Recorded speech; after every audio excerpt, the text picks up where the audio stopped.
Hello friends, welcome to Honey GS classes. July 14 and 15 current affairs. First చూస్తే economy అనేది రూపాయి విలువ 80 స్థాయికి పడిపోయింది, 80 విలువకి పడిపోయింది. సో కారణాలు ఏంటి మనం డిస్కస్ చేసాం. ఈ క్లాస్లో గవర్నమెంట్ మెజర్స్ ఏంటి, ప్రభుత్వము ఏ చర్య తీసుకుంది రూపాయి విలువ బలోపేతం కోసము. ప్రశ్న మనకి వస్తే గిట రూపాయి విలువ మీద ఎంత పతనమైంది రాకుండా ఈ పతనము కోసము, పతనాన్ని తగ్గించేందుకు రూపాయి బలోపేతం కోసము ఆర్బీఐ మెజర్స్ ఏంటి, గవర్నమెంట్ మెజర్స్ ఏంటి, ప్రశ్న తప్పనిసరిగా వస్తుంది నాకు తెలిసి అయితే. సో నెక్స్ట్ మనకి ఈ జంట సవాళ్ళు అని చెప్పేసి ఒక మాట మాట్లాడింది మన ఫైనాన్స్ మినిస్ట్రీ సీతమ్మ. జంట సవాళ్ళు ఏంటి, జంట లోటు ఏంటి, డిఫరెన్సెస్ ఏంటి అని. సైన్స్ అండ్ టెక్నాలజీ సర్వవ్యాక్ అని చెప్పేసి తొలి దేశీయ గర్భాశయ క్యాన్సర్కి నివారణ కోసం ఫస్ట్ వ్యాక్సిన్ ఏ సంస్థ తయారు చేస్తుంది, టెక్నాలజీ ఏమి ఇమిడి ఉంది.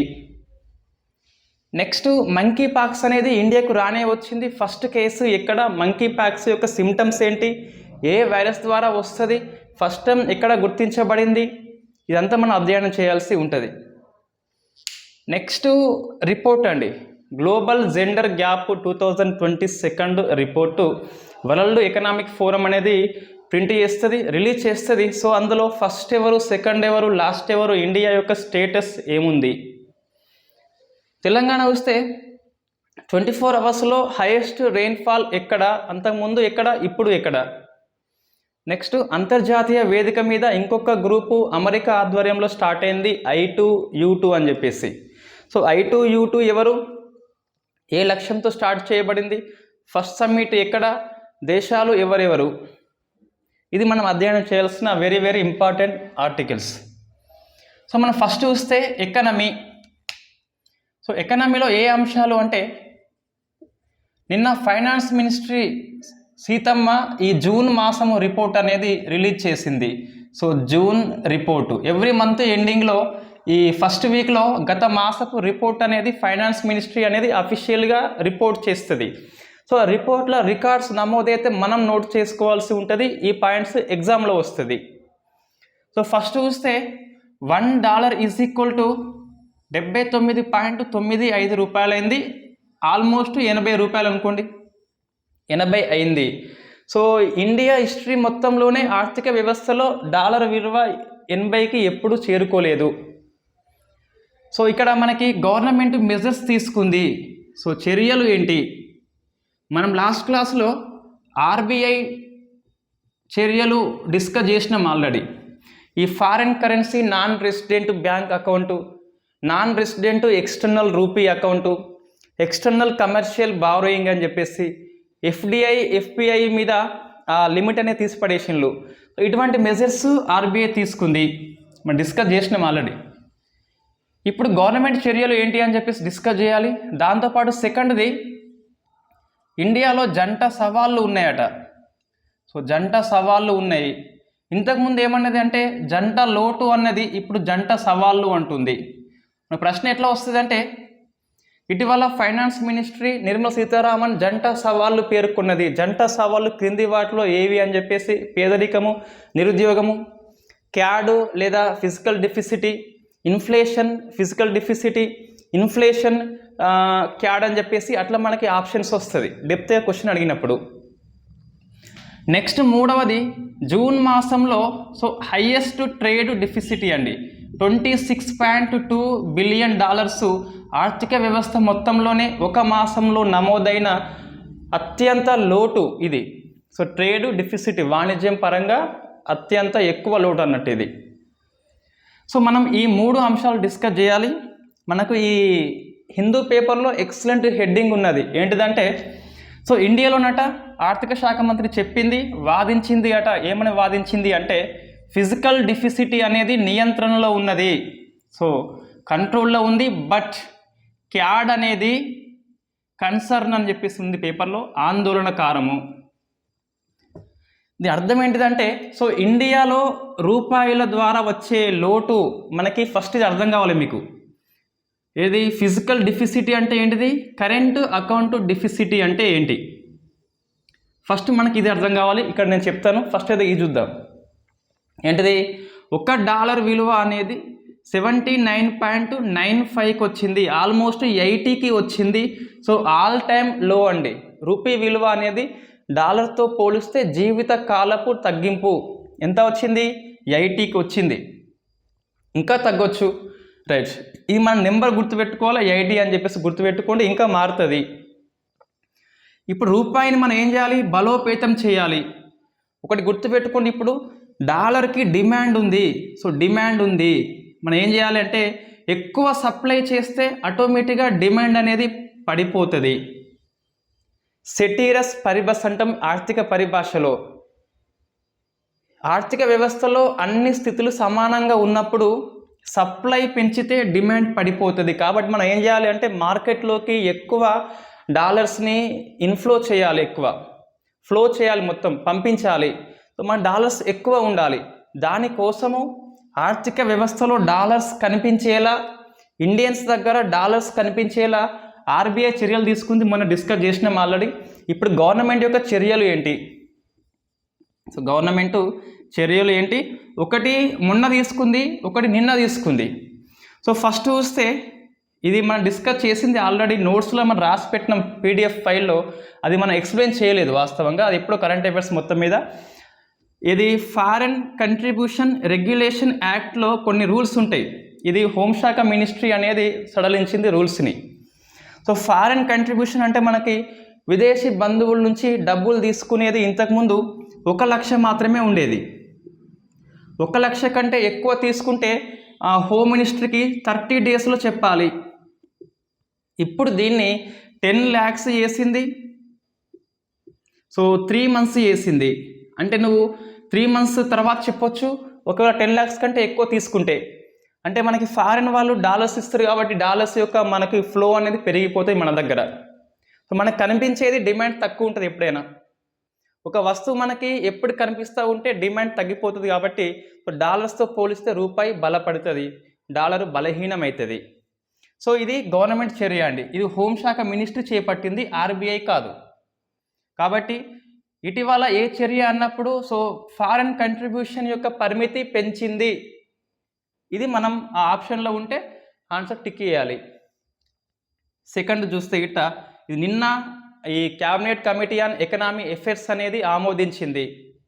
So cabinet committee on economy అఫైర్స్కి ఎవరు హెడ్? ఇది ఆన్సర్ చేయండి. క్యాబినెట్ కమిటీ ఆన్ ఎకనామీ అఫైర్స్కి ఎవరు హెడ్? అందరూ చేస్తారు ఆన్సర్ ఈజీగా. సెకండ్ ఏంటి అంటే ఈ గోల్డ్ దిగుమతి మీద, సో గోల్డ్ ఇంపోర్ట్స్ మీద డ్యూటీ పెంచింది. ఇంపోర్ట్స్ మీద డ్యూటీ అనేది సుంకం అనేది పెంచింది. 7.5% ఉండేనట, 12.5 చేసింది. నిన్న ఇది ఎకనామీ అఫైర్స్ అనేది ఆమోదించింది. సో 12.5 చేసింది. ఇట్లా చేస్తే మరి రూపాయి బలపడుతుందా అంటే ఎస్ బలపడుతుంది. ఎట్లా అంటే ఇప్పుడు ఇది లింకప్ అయి ఉన్నది దీనికి కూడా. సో ఏంటి ఇప్పుడు 2021-22 స్టార్టింగ్లో కరోనా విజృంభణ చేసింది మొత్తం ప్రపంచం మొత్తం. సో చాలామంది ఎంగేజ్మెంట్ అయిపోయింది, పెళ్ళి వాయిదా వేసుకున్నారు. కరోనా నెమ్మదించింది, పెళ్ళిళ్ళు విజృంభణ చేస్తున్నాయి. పెళ్ళి అంటే మనకి బంగారం గుర్తుకొస్తుంది అమ్మాయిలకు, కాబట్టి బంగారాన్ని ఇంపోర్ట్ చేసుకుంటున్నారు అమ్మాయిలు ఎక్కువ. సో మనకి బంగారం తయారు చేయలేం కాబట్టి ఇంపోర్ట్, కాబట్టి సో బంగారం డిమాండ్ ఉంది అంటే డాలర్స్ డిమాండ్ ఎక్కువ ఉన్నట్టే, కాబట్టి రూపాయి బలహీనమవుతుంది. అందుకే మనకి వాణిజ్య లోటు ఈ మే మాసం జూన్ మాసంలో ఎందుకు హైయెస్ట్ అయిందంటే కారణము బంగారము, ఈ ఆడవాళ్ళ పెళ్ళిళ్ళు, రైట్.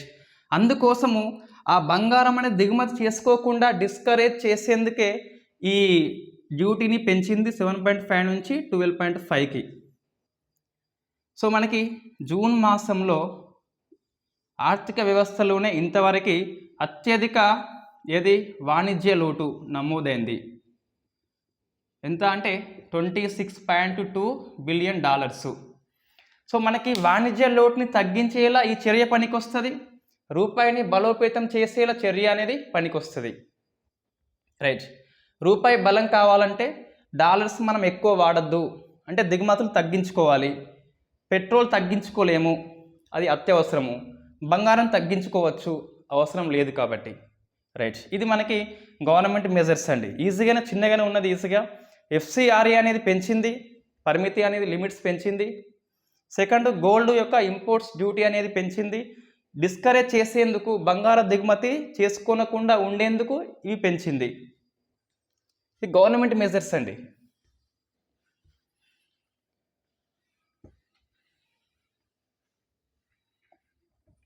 సో నెక్స్ట్ ఏంటి అంటే జంట సవాళ్ళు ఏమున్నాయి. మనం 2 డిస్కస్ చేసినాం. రూపాయి విలువ 80 దాకా పడిపోయింది ఒకటి. జూన్ మాసంలో అత్యధిక వాణిజ్య లోటు నమోదైంది $26.2 బిలియన్ అని చెప్పేసి మనకి అఫీషియల్ రిపోర్టు. రైట్, ఇప్పుడు ఏంటి అంటే జంట సవాళ్ళు, జంట లోటు అని చెప్పేసి ఇంతకుముందు మనకి మాట్లాడేది అమ్మ. సో జంట సవాళ్ళు ఏమున్నాయంటే నిన్నటి పేపర్ ప్రకారం మనకి సో ఇన్ఫ్లేషన్, ఈరోజు పేపరు ఇన్ఫ్లేషన్ ఒకటి ఉందట. నెక్స్ట్ క్యాడ్, కరెంటు అకౌంట్ డెఫిసిటీ అనేది ఉన్నది. జంట లోటు అంటే ఒకటి సో కరెంటు అకౌంట్ డెఫిసిటీ, సెకండ్ వచ్చేసి ఫిజికల్ డెఫిసిటీ. సో కరెంట్ అకౌంట్ డెఫిసిటీ, ఇదేమో ఫిజికల్ డెఫిసిటీ. సో ఫస్ట్ మీకు ఇన్ఫ్లేషన్ తెలుసు ఆల్రెడీ. ఏంటిది? సంచెడు వస్తువులకి గుప్పెడు, సంచెడు డబ్బుకి గుప్పెడు వస్తువు వస్తుంది. ధరల స్థాయి ఎక్కువ ఉన్నప్పుడు దాన్ని ఇన్ఫ్లేషన్ పిలుస్తాము. సో మెజర్స్ ఏంటి అని చెప్పేసి నేను క్లాస్ చెప్పి ఉన్నా. రైట్, క్యాడ్ అంటే ఏంటిదంటే క్యాడ్ అండ్ ఎఫ్డికి డిఫరెన్సెస్ ఏంటి అంటే సో ఫిజికల్ డెఫిసిటీ అంటే మన కరెన్సీలో లోటు, రూపాయల్లో లోటు అంటే ఏంటంటే బడ్జెట్లో లోటు. ₹1 అనేది వస్తుంది, రూపాయి పోతుంది. సో ఆదాయం కంటే వ్యయం ఎక్కువ ఉంటే అది ఫిజికల్ డెఫిసిటీ అవుతుంది. మన బడ్జెట్లో దీన్ని పోలుస్తాము. కరెంట్ అకౌంట్ డెఫిసిటీ అంటే డాలర్స్లో పోలుస్తాము. డాలర్స్ రావడము, డాలర్స్ పోవడము అంటే ఏంటిది? ఎట్లా వస్తాయి మనకి? ఎగుమతి చేస్తే వస్తుంది, ఎట్లా పోతుంది? దిగుమతి చేస్తే పోతుంది. అంటే ఎగుమతి కంటే దిగుమతి ఎక్కువ ఉంటే అది క్యాడ్ అవుతుంది. జనరల్ చెప్తుంది నేను, మామూలుగా ఇంకా దీని ప్లస్ మైనస్ ఇంకా ఎక్కువ ఉంటుంది, ఇక్కడ మనకి అవసరం లేదు. ఫస్ట్ నీకు కాన్సెప్ట్ అర్థం కావాలి. ఫిజికల్ డెఫిసిటీ అంటే బడ్జెట్లో రాబడి కంటే వ్యయం ఎక్కువ ఉండటము మన కరెన్సీలో. క్యాడ్ అంటే ఎగుమతి కంటే దిగుమతులు ఎక్కువ ఉండటము. ఇది డాలర్స్, ఇదేమో రూపాయల్లో అండి. రైట్, ఇది జంట లోటు అంటాము. అంటే గత మాసం, అంతకుముందు మాసంలో జంట లోటు మనకి ఉండేది. మార్చిలో జంట లోట్లు మనకు ఉన్నాయి. ఇప్పుడు ఈ ఎఫ్డి అనేది కొద్దిగా తగ్గిందట. అంటే ఆందోళన అవసరం లేదు, నియంత్రణలో ఉన్నది. మన కారణం ఏంటి గెస్ చేయవచ్చు. ఏప్రిల్ మాసము, మార్చి మాసము, మే మాసంలో జిఎస్టీ వసూలు అనేవి 1.40 కంటే లక్షల కోట్ల కంటే ఎక్కువైనాయి వరుసగా 3 మంత్స్లో. సో 1.68 మనకి ఏప్రిల్లో హైయెస్ట్ జిఎస్టీ వసూలు నమోదైంది కాబట్టి సో ఆ కారణంగా రాబడి పెరిగింది కాబట్టి కొద్దిగా ఎఫ్డి అనేది మరీ ఆందోళన అయ్యేంత లేదు. సో అందుకే ఎఫ్డిఐ అనేది కంట్రోల్లో ఉంది అట. ఎఫ్డి నాట్ ఎఫ్డిఐ, సో కంట్రోల్లో ఉంది అట. ఈ క్యాడ్ అనేది కంట్రోల్లో చేసుకోవాలని చెప్పేసి చెప్తుంది. సో క్యాడ్ అంటే ఏంటని చెప్పేది? దిగుమతులు మనకు ఎక్కువ ఉన్నాయి, వాటిని కంట్రోల్ చేసుకోవాలి. క్యాడ్ ఎక్కువ ఉంటే ఆటోమేటిక్గా రూపాయి విలువ ఏమవుతుంది? పడిపోతుంది. కారణం ఏంటి? ప్రశ్న వస్తుంది మనకి. కరెంట్ అకౌంట్ అనేది ఎక్కువ ఉంటే దిగుమతులు మనం ఎక్కువ వేసుకుంటున్నాం. దిగుమతులు ఎక్కువ వేసుకుంటే డాలర్స్కి డిమాండ్ ఎక్కువ వస్తుంది. డాలర్స్ ఇవ్వాలి, వాళ్ళకి డిమాండ్ తే అంటాం. సో డాలర్స్ డిమాండ్ ఉంటే రూపాయి పడిపోతుంది. కాబట్టి క్యాడ్ కంట్రోల్లో పెట్టుకోవాలి. ఆటోమేటిక్గా రూపాయి అనేది విలువ బలపడుతుంది. రైట్, మనకి ఒక డౌట్ ఏంటి అంటే మళ్ళీ నేను చెప్పిన ఆల్రెడీ, ఈ ఎఫ్డిఐ అనేది, ఎఫ్పిఐ అనేది మన విదేశీ మారక ద్రవ్యం కిందకి వస్తుందా అంటే 100% వస్తుంది. విదేశీ మారక నిల్వల కింద వస్తుంది. మనం గుడ్డే గుర్తుపెట్టుకోవాలి. డాలర్స్ రూపంలో ఉన్నది ఏదైనా విదేశీ మారక నిల్వ అవుతుంది. మనకి ఈ foreign currency assets, gold reserve అని చెప్పేసి ఐఎంఎఫ్ దగ్గర పెట్టే మన పెట్టుబడి కానీ, ఇంకా ఎస్డిఆర్ అని చెప్పేసి పిలుస్తాం, స్పెషల్ డ్రాయింగ్ రైట్స్ అని చెప్పేసి, ఇవన్నీ విదేశీ మారక కిందికి వస్తుంది. అయితే ఫారిన్ కరెన్సీ అసెట్స్, గోల్డ్, ఇది special drawing rights and IMF యొక్క మన భాగం ఎంత ఉందో అది, ఇదంతా ఫారిన్ కరెన్సీ రిజర్వ్ అని చెప్పేసి ఆర్బీఐ మెయింటైన్ చేస్తుంది. ఇందులో ఏది ఎక్కువ వస్తుందంటే ఇండియాకి, సో ఫారిన్ కరెన్సీ అసెట్స్ ఉందిగా, దీంట్లో ఏవేవి వస్తాయి అంటే మొత్తం దీంట్లో వచ్చేది ₹100 అయితే గిట్ట ₹90 ఇక్కడి నుంచే వస్తుంది మనకి. సో కాబట్టి ఎఫ్డిఐ వస్తుంది, ఎఫ్పిఐ కూడా వస్తుంది, ఎఫ్ఐఐ కూడా వస్తుంది. డాలర్స్ రూపంలో ఏది వస్తే అది వస్తుంది. సో మనకి ఒక ఐడియా కోసము సింపుల్ చెప్పాలంటే దీన్ని బ్యాలెన్స్ ఆఫ్ పేమెంట్ అంటాం. నేను ఎక్కువ చెప్పట్లేదు, మొత్తం మీద విదేశీ మారక నిల్వల కింద ఏది వస్తుందో చెప్తున్నా, సింపుల్ ఎట్లా గుర్తుపెట్టుకోవాలి. సో మనకి ఎకనమీ ఈ బ్యాలెన్స్ ఆఫ్ పేమెంట్ అని చెప్పేసి అంతర్జాతీయ వాణిజ్యం మనకి గ్రూప్ 1 రాస్తే అందులో ప్రిలిమ్స్లో వస్తుంది. ఇంతకుముందు ఓల్డ్ గ్రూప్ 2లో ఉండేది, ఇప్పుడు లేదు ఇది. రైట్, ఏంటిదంటే కరెంటు అకౌంటు, ఇదేమో క్యాపిటల్ అకౌంట్ అంటాం. సో ఇందులో ఏమొస్తుందంటే మనం ఎక్స్పోర్ట్స్ చేస్తాం కదా, సో గూడ్స్ కానీ వస్తువులు కానీ, లేకుంటే ఇదేమో మనకు వస్తువులు కనిపిస్తుంది కదా, వస్తువు మనకు కనిపిస్తుంది ఎక్స్పోర్ట్ చేసినప్పుడు డాలర్స్ వస్తుంది, దీన్ని విజిబుల్ అంటాం దీన్ని. సో విజిబుల్, ఇందులో ఏముంటుంది, ఇన్విజిబుల్ ఉంటుంది.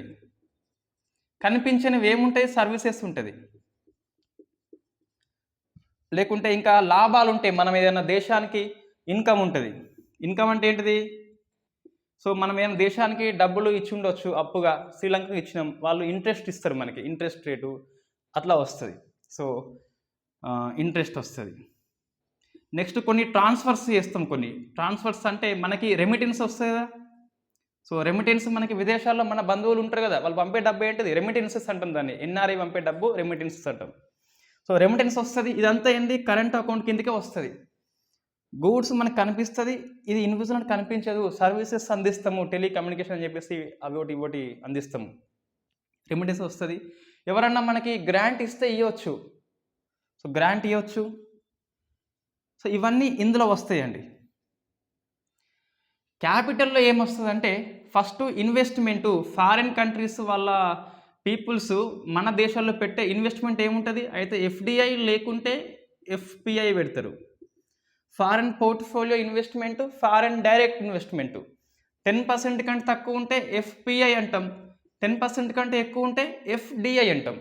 సింపుల్గా లోన్స్ వస్తాయి, ఎస్ లోన్స్ వస్తాయి, మనం లోన్ తీసుకుంటాము. గ్రాంట్స్ కాదు, గ్రాంట్స్ ఇక్కడ వస్తుంది కానీ, సో లోన్స్ తీసుకుంటాం మనము. Example external commercial borrowing, RBI యొక్క మెజర్స్ ఇది. ఇటీవల 750 మిలియన్స్ నుంచి 1.5 బిలియన్స్కి పెంచింది. ఇండియా కంపెనీలు లోన్ తీసుకుంటాయి, సో మనకు డాలర్స్ ఎక్కువ వస్తుంది. లేకుంటే ఇంకేమంటామంటే ఎన్ఆర్ఐ యొక్క బ్యాంకు అకౌంట్స్ అండి. ఎన్ఆర్ఐ యొక్క బ్యాంకు అకౌంట్స్ ఏమొస్తుందంటే foreign currency non resident account వస్తుంది. నాన్ రెసిడెంట్ ఎక్స్టర్నల్ రాదు. ఇది ఎందుకు రాదంటే ఇది రూపాయల్లో బ్యాంకుల్లో మనము సేవింగ్ చేస్తాము, రూపాయల్లో సేవింగ్ చేస్తాము, ఇది డాలర్స్లో సేవింగ్ చేస్తాము మన బ్యాంకుల్లో కానీ. సో ఇందులో ఇది ఒక్కటి రాదు, మిగతా అన్నీ వస్తుంది. అన్నీ వస్తుంది. గూడ్స్ ఎక్స్పోర్ట్ చేసినావు డాలర్స్ ఇస్తాడు, సర్వీసెస్ అందించినావు డాలర్స్ ఇస్తాడు, ఇన్కమ్ను డాలర్స్ ఇచ్చినావు వాడు ఇంట్రెస్ట్ ఇస్తాడు, డాలర్సే వస్తుంది మనకి. ట్రాన్స్ఫర్స్ అంటే ఏంటి, రెమిటెన్సెస్, మన బంధువు అన్న చెల్లె మరదలు వాళ్ళు డబ్బులు పంపిస్తారు. గ్రాంట్స్, దేశం ఫ్రీగా ఇచ్చింది ఇజ్రాయెల్ అమెరికాలో మనకి, ఉంచుకో మోడీ అని చెప్పేసి, ఇందులో వస్తుంది. ఇన్వెస్ట్మెంటు సంథింగ్ వాల్మార్ట్ కానీ లేకుంటే అమెజాన్ అని చెప్పేసి మన ఎఫ్డిఐ పెట్టిండు, ఎఫ్పిఐ పెట్టిండు, అది వస్తుంది. లోన్స్ మన అంబానీ అప్పు తెచ్చుకున్నాడు డాలర్స్లో, అది వస్తుంది. నెక్స్ట్ ఎఫ్సిఎన్ఆర్ వస్తుంది. ఒకరు వచ్చి అకౌంట్ ఓపెన్ చేసిండు. ఎందుకు అకౌంట్ ఓపెన్ చేసిండు అంటే మనం ఇప్పుడు దీని మీద ఈ అంశాల మీద ఆర్బీఐ అనేది సిఆర్ఆర్ అండ్ ఎస్ఎల్ఆర్ అనేది ఎత్తివేసింది. ఎత్తివేస్తే ఏమవుతుంది అంటే ఆర్బీఐ అలా ఎత్తివేస్తే ఏమవుతుంది, సో బ్యాంకులు ఎక్కువ లోన్స్ ఇచ్చుకోవచ్చు, డబ్బు ఎక్కువ ఉంటుంది కాబట్టి. ఇది క్యాష్ రిజర్వ్ రేషియో. క్యాష్ అనేది 100 రూపాయలు ఉంటే ఇప్పుడు 4.5 ఎంత ఉన్నది, సో 4.5 అనేది ఇక్కడ నిల్వ ఉంచాలి లోన్ ఇవ్వకుండా. ఇప్పుడు లోన్ మొత్తం 100కు 100 ఇచ్చేయచ్చు. ఒక ఫారిన్ కంట్రీ అనే సమ్ ఎక్స్పర్సన్ వచ్చిండు, $100 పెడితే $100 ఇవ్వచ్చు అప్పు అనేది, ఎందుకో సిఆర్ఆర్ లిమిట్ లేదు కాబట్టి. సో ఇటువంటి రీజన్స్ వల్ల మనకి డాలర్స్ మొత్తం మీద ఇప్పుడు ఇండియా ఏం చేస్తుందంటే ఆర్బీఐ కావచ్చు, ప్రభుత్వం కావచ్చు, డాలర్స్ని ఇండియాలోకి వచ్చేలా చేస్తుంది. వాస్తవం ఇదంతా తాత్కాలిక ఉపశమనము. వాస్తవంగా ఏం చేయాలి అంటే ఎక్స్పోర్ట్స్ పెంచుకోవాలి మనం. వాస్తవంగా అది ఇండియా ఇంపోర్ట్స్ బేస్డ్ కంట్రీ ఇప్పటికి కూడా. ఇట్లా చెప్తే మళ్ళీ యాంటీ మోడీ కాదండి, గుర్తుపెట్టుకోవాలి. నేను ఫ్యాక్ట్ చెప్తున్నా. వాస్తవంగా మన వీడియోస్ కరెంట్ ఇష్యూ ఎక్కువ చూస్తే గవర్నమెంట్ ఫేవర్గా ఉంటాయి ఎక్కువ. ఎవరు కామెంట్ చేసిండ్రు యాంటీ మోడీ అని చెప్పేసి. యాంటీ మోడీ ఎందుకైతుంది, మనం ఎక్కువ వీడియోస్ అన్నీ గవర్నమెంట్ ఇప్పుడు ఇంటర్నేషనల్ సంబంధాలు వచ్చిందంటే ఇంకా మనం పౌడుకునే క్లాస్ చెప్తాం కంపల్సరీ. రైట్. ఎప్పుడైనా మనం కాంపిటేటివ్ ఫీల్డ్లో ఉన్న అభ్యర్థి ఎవరైనా కూడా as per subject, as per content follow కావాల్సిందే. రైట్. నెక్స్ట్ ఏంటి అంటే, సో మనకి ఇప్పుడు ఏంటి జంట సవాళ్ళు ఏమున్నాయంటే ఇన్ఫ్లేషన్ అండ్ కరెంట్ అకౌంట్ డెఫిసిటీ ఉంది. జంట లోటు ఏంటి అంటే ఫిజికల్ డెఫిసిటీ అండ్ కరెంట్ అకౌంట్ డెఫిసిటీ ఉన్నది. ఫిజికల్ డెఫిసిటీ అంటే మన బడ్జెట్లో రాబడి కంటే వ్యయం ఎక్కువ ఉన్నట్టు. కరెంట్ అకౌంట్ అంటే ఎక్స్పోర్ట్స్ కంటే ఇంపోర్ట్స్ ఎక్కువ ఉన్నట్టు. అంతే. ఇది రూపాయిలో లోటు, అది డాలర్స్లో లోటు. రైట్. ఇది మనకి రికార్డ్స్ ఏంటి అంటే రూపాయి విలువ 80 దాకా పడిపోయింది ఆల్ టైమ్లో. వాణిజ్య లోటు అనేది ఒక మాసంలో $26.2 బిలియన్ నమోదైంది జూన్ మాసంలో. అదంతా మనం గుర్తుపెట్టుకోవాలి. సో ఆర్బీఐ మెజర్స్ ఏంటి, గవర్నమెంట్ మెజర్స్ ఏంటి. Next science and technology booster dose ఇవాళ నుంచి స్టార్ట్ అవుతుంది. సో కరోనా యొక్క బూస్టర్ డోస్, దీన్ని ఇంకేమంటాం ప్రికాషన్ డోస్. మనకి ఇది ఫస్ట్ స్టార్ట్ అయింది ఎప్పుడు అంటే జనవరి 10 స్టార్ట్ అయింది ఫస్ట్. అయితే ఇది మనం డిస్కస్ చేసినాం, ఒక స్పెషల్ క్లాస్ చేసి ఉన్నాం, వ్యాక్సిన్ టైప్ అని చెప్పేసి చేసి ఉన్నాం ఆల్రెడీ. ఏ వ్యాక్సిన్లో ఏ టెక్నాలజీ ఉంటుంది. రైట్. ఇది ఓన్లీ అప్పుడు హెల్త్ కేర్ వర్కర్స్కి, ఫ్రంట్ లైన్ వర్కర్స్కి, 60+ ఉండి కోమార్బిడిటీస్ అంటే లాంగ్ టర్మ్ డిసీజ్ ఉన్న వాళ్ళకి ఇచ్చిండ్రు. నెక్స్ట్ మొన్న ఏప్రిల్ 10 నుంచి సో మనకి ఏది 60+ ఉన్న వాళ్ళకి అందరికి మార్చి 16 నుంచి 60+ ఉన్న వాళ్ళకి అందరికీ ఇచ్చిండ్రు. తర్వాత ఏప్రిల్ 10 నుంచి మొన్న ఏంటిది 80+ వాళ్ళకి ఓకే బూస్టర్ డోస్ ఇవ్వచ్చు, బట్ ఇది ఓన్లీ ప్రైవేట్ సెంటర్లో మాత్రమే, అందరికీ ఫ్రీ కాదు.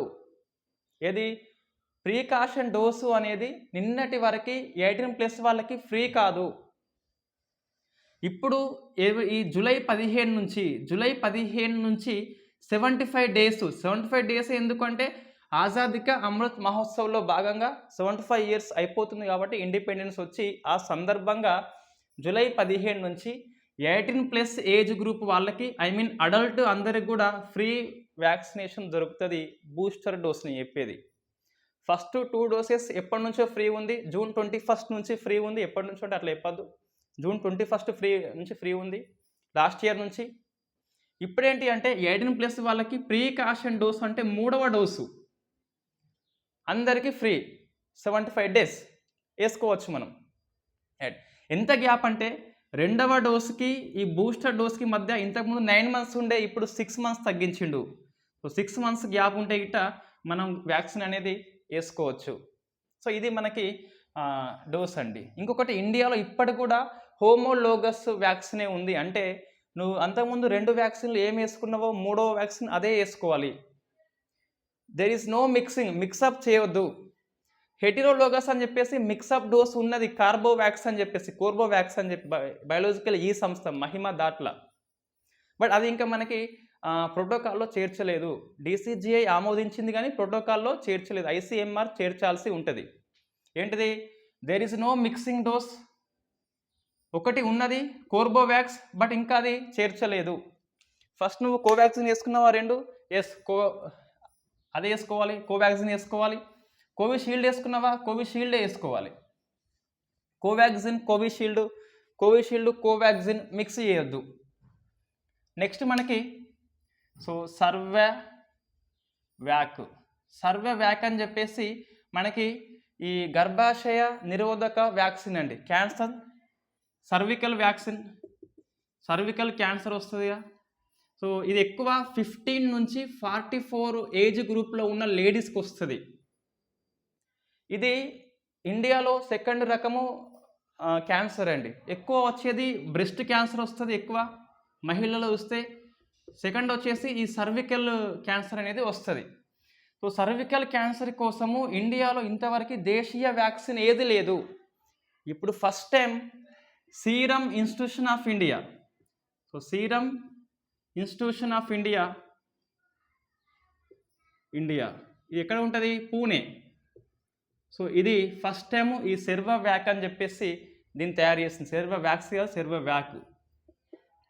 రైట్. ఇది దేని మీద పనిచేస్తది అంటే మనకి ఈ గర్భాశయ క్యాన్సర్‌కి ఏది కారణం అంటే మనకి సో ఏది హ్యూమన్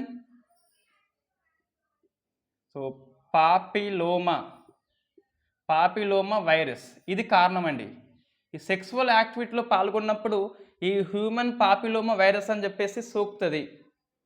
సో గర్భాశయ ముఖద్వారానికి ఇది వస్తే గిట్ట వాళ్ళకి క్యాన్సర్ అనేది వస్తది. ఇప్పుడు ఈ సర్వవ్యాక్ అనేది దేని మీద పనిచేస్తది అంటే మొత్తం ఇందులో కొన్ని రకాల జెనెటిక్స్ ఉంటాయి. అందులో 4 మీద పనిచేస్తది కాబట్టి ఈ వ్యాక్సిన్‌ని QHPV అంటున్నాం. Q అంటే క్వాడ్రిలెంట్. 4 టైప్స్ యాంటీజెన్ మీద పనిచేస్తది. So quadrivalent human papilloma virus vaccine అని చెప్పేసి పిలుస్తాం. గర్భాశయ క్యాన్సర్‌కి కారణమైన వైరస్ ఏంటి అంటే హ్యూమన్ పాపిలోమా వైరస్ అండి. రైట్. ఇందులో ఈ వైరస్‌కి ఏముంటది కంపల్సరీ దేనికైనా ఇప్పుడు మనకు కరోనాకి ఏమున్నది మీద ఉన్నది ఏమంటారు స్పైక్ అంటాం. Spike protein. దీనికి L1 ఉంటది. ఈ L1 ప్రోటీన్‌ని ఇది నాశనం చేస్తది ఈ వ్యాక్సిన్ అనేది. ఎవరికి ఇస్తామంటే 9 ఇయర్స్ నుంచి 26 ఏజ్ గ్రూప్ వాళ్ళకి ఇస్తారట ఇది. సో ఎన్ని డోసులు అంటే 2-3 డోసులు వేసుకుంటే గర్భాశయ క్యాన్సర్ అనేది రాకపోవచ్చు అని చెప్పేసి ఈ సీరం ఇన్స్టిట్యూషన్ ఆఫ్ ఇండియా దీనికి DCGA అనేది ఆమోదించింది. ప్రోటోకాల్లో ICMR చేర్చాల్సి ఉంటుంది. ICMR చేర్చితే ఇంకా అమ్మాయిలకి ఇవ్వచ్చు. ఇది మనకి సెర్వవ్యాక్ అండి. మనలో ఏం గుర్తుంచుకోవాలంటే ఇన్స్టిట్యూషన్ నేమ్ గుర్తు పెట్టుకోవాలి. ఈ వ్యాక్సిన్ దేనికోసం అంటే గర్భాశయ ముఖద్వార క్యాన్సర్‌కి. అది ప్రపంచంలోనే ఇండియాలోనే 2వ రకం క్యాన్సర్ అమ్మాయిలకు ఎక్కువ వచ్చేది. ఫస్ట్ వచ్చేది రొమ్ము క్యాన్సర్ వస్తది. ఇది ఏ రకమైన వైరస్ అంటే హ్యూమన్ పాపిలోమా వైరస్ అని చెప్పేసి ఈ వైరస్ ఉంటది. ఇందులో దేన్ని చంపేస్తది ఈ వ్యాక్సిన్ అంటే L1 రకాన్ని చంపేస్తది. L1 అంటే ఇది ప్రోటీన్ అండి. దీని ద్వారానే లోపటికి వస్తది మనిషి లోపటికి. ఇందులో ఉన్న టెక్నాలజీ ఏంటి అంటే రీకాంబినెంట్. మనం డిస్కస్ చేసినాం ఆల్రెడీ. రీకాంబినెంట్ ఏంటిది? ఈ జెనెటిక్స్‌ని చేంజ్ చేస్తది అట్లా జెనెటిక్స్‌ని. ఈ వైరస్ యొక్క చిన్న భాగాన్ని ఈ వ్యాక్సిన్ లోపల పెట్టేస్తది. సో రీకాంబినెంట్ అండ్ ఇంకేమంటామంటే వైరస్ లైక్ పార్టికల్. పూర్తిగా వైరస్ కాదు, వైరస్‌ని పోలి ఉన్నదాన్ని ఇందులో తయారు చేస్తది. జెనెటికల్ కోడింగ్ అంటాం దీన్ని. సో రీకాంబినేషన్ అంటే ఏంటి? Genetical coding. ప్రశ్న మనకు వస్తది. జెనెటికల్ కోడింగ్ ద్వారా ఈ వైరస్‌ని పోలిన దాన్ని దీనిలో ప్రవేశపెడతారు వ్యాక్సిన్ లోపల. వైరస్ లైక్ ప్రాక్టికల్ టైప్ అన్నట్టు ఇది. సో వైరస్‌లో చిన్న భాగం ఉంటే దాన్ని పోలిన దీన్ని తయారు చేస్తారు. సో ఇది మనకి సర్వవ్యాక్స్ పూర్తిగా. మొన్న మనం వ్యాక్సిన్ అని చెప్పినాం కానీ ఆ వ్యాక్సిన్ పేరు చెప్పలేదు, ఏ రకం అని చెప్పలేదు, మనకి డాటా లేదు. సో నిన్న మనకి PIB సైట్లో ఎవరు Mansukh Mandaviya health ministry upload చేసింది నిన్న. సో సర్వవ్యాక్ గుర్తుపెట్టుకోవాలి, సీరం ఇన్స్టిట్యూషన్ గుర్తుపెట్టుకోవాలి, ఏజ్ గ్రూప్ గుర్తుపెట్టుకోవాలి, ఇండియాలో ఎక్కువ వచ్చే క్యాన్సర్ ఏది గుర్తుపెట్టుకోవాలి, ఇది ఏ రకమైన వైరస్ గుర్తుపెట్టుకోవాలి, ఏ రకమైన టెక్నాలజీ అంటే రీకాంబినెంట్ టెక్నాలజీ. అంటే జెనెటిక్ కోడింగ్ ద్వారా వైరస్ లైక్ పార్టికల్ తయారు చేస్తారు. అంటే వైరస్ని పోలిన దాన్ని తయారు చేస్తారు. ఇది మనకి సర్వవ్యాక్ అండి. Next monkey pox. సో మనం ఇది నెంబర్ ఆఫ్ టైం డిస్కస్ చేసినాం ఆల్రెడీ. అంటే ఎప్పుడు ఇది యూకేలో వచ్చింది ఇటీవల కొత్తగా, నైజీరియా నుంచి వచ్చింది కొత్తగా, అప్పుడు డిస్కస్ చేసినాం. ఇప్పుడు ఇండియా కూడా వచ్చింది కాబట్టి కొద్దిగా ఎక్కువ డెప్త్గా చేయాలి. డెప్త్ అంటే మళ్ళీ ఏముండదు, సేమ్ అదే మళ్ళీ చెప్పేస్తే అయిపోతుంది. సో ఫస్ట్ చూస్తే ఇటు ఇండియాలో కేరళకు వచ్చిందండి. కేరళకు వచ్చిన వ్యక్తి ఈయన వచ్చింది ఎక్కడి నుంచి అంటే UAE నుంచి వచ్చిండు. సో వచ్చినాక కేరళలో టెస్ట్ చేస్తే ఎవరు నేషనల్ ఇన్స్టిట్యూషన్ ఆఫ్ వైరాలజీ పూణేలో ఉంటుంది. ఈ టెస్ట్ చేస్తే ఎస్ వచ్చింది positive monkey pox virus. First చూస్తే ఇది ఆర్థో పాక్స్ వైరస్ జాతి అండి. సో ఆర్థో పాక్స్ వైరస్ ఈ కుటుంబం ఏంటిదంటే పాక్స్ విరిడే కుటుంబం. సో కుటుంబం అంటే ఇక్కడ పాక్స్ ఉందిగా, పాక్స్ విరిడే కుటుంబం. జాతి అంటే ఆర్థో పాక్స్ వైరస్ అని చెప్పేసి జాతి ఉంటుంది, అట్లా వస్తుంది. వైరస్ పేరు ఏంటిదంటే మంకీ పాక్స్ వైరస్. సో ఇది వైరస్ పేరు, వైరస్ జాతి, వైరస్ యొక్క కుటుంబం ఫ్యామిలీ. వాస్తవంగా ఇది మశూచిని పోలి ఉన్నది. ప్రశ్న వస్తుంది కానీ మశూచి కాదు. సేమ్ దీని లెక్కనే ఏంటిది ఇట్లా పొక్కులు వస్తున్నాయి, సేమ్ జ్వరం వస్తుంది. బట్ శోషరసపు కనుపు అనేది ఇక్కడ వాస్తుంది, ఉబ్బుతుంది. సో దీన్ని కారణంగా ఇది మశూచ్‌తోని విభేదిస్తుంది. ప్రశ్న వస్తుంది మనకి. సింప్టమ్స్ 2 సేమ్ ఉన్నాయి. జ్వరము, ఆ పొక్కులు. శోషరసం కణం అనేది మాత్రము ఉబ్బుతుంది ఇక్కడ. అదే దీన్ని విభేదిస్తది. దాన్ని బట్టి ఇది ఆహ్, ఇది ఇదొక్కటి మనకి తేడా ఉన్నది ఇక్కడ. రైట్. వాస్తవంగా ఇది మనకి ఎప్పుడు 1978, 1980 వరకు ఇది ఉన్నది. 80లో మొత్తం పూర్తిగా నిర్మూలించబడింది టీకా ద్వారా. కాబట్టి దీనికి ప్రెజెంట్ టెస్ట్ లేదు గానీ, అంటే చికిత్స లేదు గానీ, దీని యొక్క టీకా దీనికి వాడుతున్నారు. కొద్దిగా పనిచేస్తుంది అట. ఇది మనకి బేసిక్ అండి. ఇది ఏ రకమైన వైరస్ అంటే మనకి కరోనా మనకి సింగిల్ ఆర్ఎన్ఏగా, ఇది డబుల్ డిఎన్ఏ ఇది. So double strained DNA virus ఇది. సో డబుల్ డిఎన్ఏ జెనెటిక్ పదార్థం చూస్తే ఇందులో డబుల్ డిఎన్ఏ అనేది ఉంటుంది. మన కరోనా చూస్తే సింగిల్ ఆర్ఎన్ఏ ఉంటుంది. వ్యాక్సిన్ లేదు ఇంతవరకు, బట్ ఈ మశూచి వ్యాక్సిన్నే వాడుతున్నారు. ఇది ఫస్ట్ టైం ఎక్కడ కనుగొనబడింది అంటే మనకి 1958లో ఫస్ట్ టైం డెన్మార్క్లో ఈ కోతుల కాలనీ అని చెప్పేసి ఆఫ్రికా నుంచి వచ్చిన కోతులు ఇంపోర్ట్ చేసుకున్నారు, ప్రయోగం చేసిండ్రు. అక్కడ మొత్తం మీద ఏదో గడబిడ అయ్యి వైరస్ బయటపడింది. అంటే కోతుల్లో కనబడింది కాబట్టి మంకీ పాక్స్ అంటున్నాం. తొలిసారిగా మానవుల్లో అన్నప్పుడు ఇది కాంగోలో వచ్చింది 1970లో. సో వెరీ ఫస్ట్ టైం మనకి కాంగోలో వచ్చింది, 1970లో వచ్చింది. సో మొత్తం మీద చూస్తే ఇది పశ్చిమ ఆఫ్రికా కానీ లేదా మధ్య ఆఫ్రికాలో వస్తుందట ఎక్కువ సార్లు. తొలిసారిగా అవుట్ సైడ్ ఆఫ్రికా చూస్తే అమెరికాలో వచ్చింది, యుఎస్ఏలో 2003లో వచ్చింది. మనకి ఇయర్ అవసరం లేదు కానీ out side Africa first time అంటే అమెరికాలో వచ్చింది.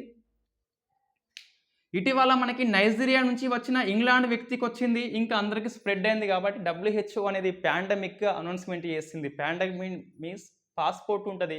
సో 59 కంట్రీస్కి ఇప్పటి వరకు ఇది సోకింది WHO సైట్ ప్రకారం చూస్తే ఇట మనకి.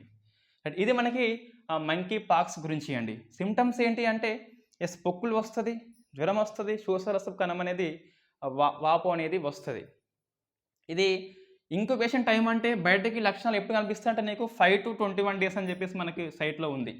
5 to 21 డేస్ తర్వాత మనకి లక్షణాలు అనేవి కనిపిస్తాయి. ఇది మంకీ పాక్స్ అండి.